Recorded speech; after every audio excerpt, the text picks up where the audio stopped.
Hey everyone, Turd Flinging Monkey, how's it going? Listen, I'm not the nicest guy in the universe. Because I'm the smartest, and being nice is something stupid people do to hedge their bets.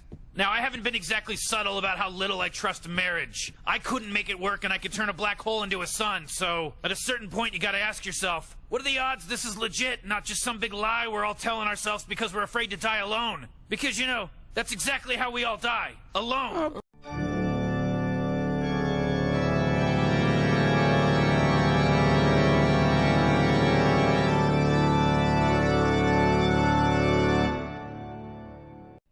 Happy Halloween, everyone.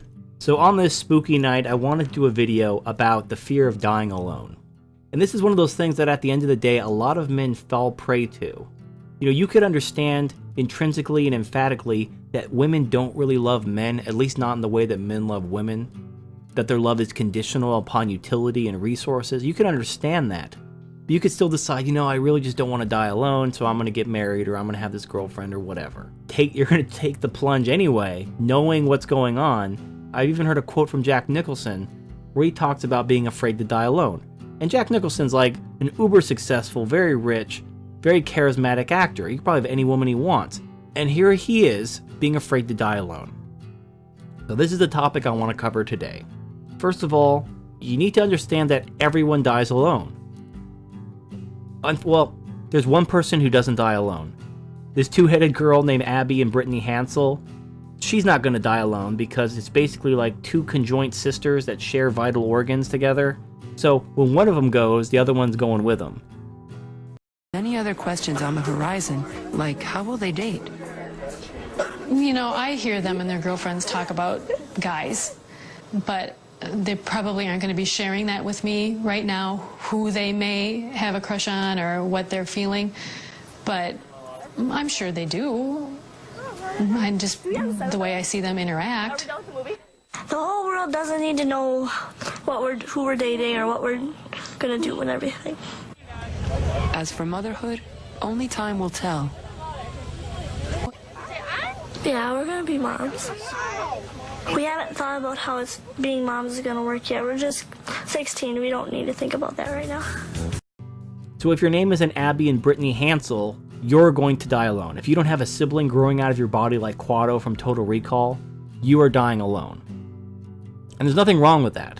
You need to make peace with the fact that you're going to die alone. Even if you're married, what is your wife going to do? You're going to be having like a heart attack in the middle of the night. She's going to be screaming, "Oh my God," and calling 911. And what, like holding your hand while you die of a heart attack? That's what you're giving up all this freedom for, all this money for? To have someone hold your hand as you have a heart attack while the ambulance is 10 minutes late? I mean, seriously. And let's say, you know, you're in the hospital, your wife isn't going to be there 24/7. She could leave to go do something, you could die while she's at the 7-Eleven getting changed for a 20 or something like that. You could still die alone. The whole concept of not dying alone, but that getting married is somehow the solution to not dying alone is completely stupid. You're going to die alone because you are an individual organism. Unless you have some kind of suicide pact where like in that movie Spawn where you die and then a bomb goes off and kills a bunch of people, you're going to die alone. And don't do that, by the way. Don't like set a bomb to your heartbeat so that if you die, a bomb goes off. That's terrible. Terrible.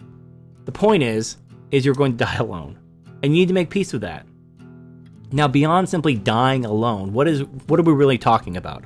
We're talking about having loved ones around you that validate your life, that let you know that you'll be missed and remembered and that your life was worth living. That's what you really want.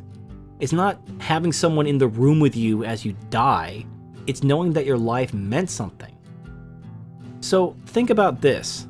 The Wright brothers, the brothers who invented flight, never married. Leonardo da Vinci, Nikola Tesla, Beethoven, they never married. Now, do we remember them? Do you know who I'm talking about when I say those names? You probably do. Their lives had meaning.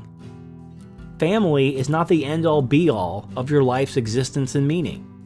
You could be a bachelor and you could do great things. Your life can have meaning either way. I think it's fear of not having accomplished anything in your life. And you think like, oh, well, I haven't accomplished anything in my life. I better get married so at least I have kids that will cry at my funeral. Well, why don't you do something with your life that you'll be proud of? Accomplish something great. Now, lastly, I have a solution. Now, let's say it's not about having someone in the room when you die. It's not even about having a family or loved ones surrounding your bed as you die, crying and validating your life. Maybe it's just about having some sort of human interaction. You don't want to die cold and alone in a hospital bed with some nurse you barely know, not even caring because she sees this happen 6 times a day and she could give a shit less. You just want that human empathy. You want that bond. You want someone there that's there for you.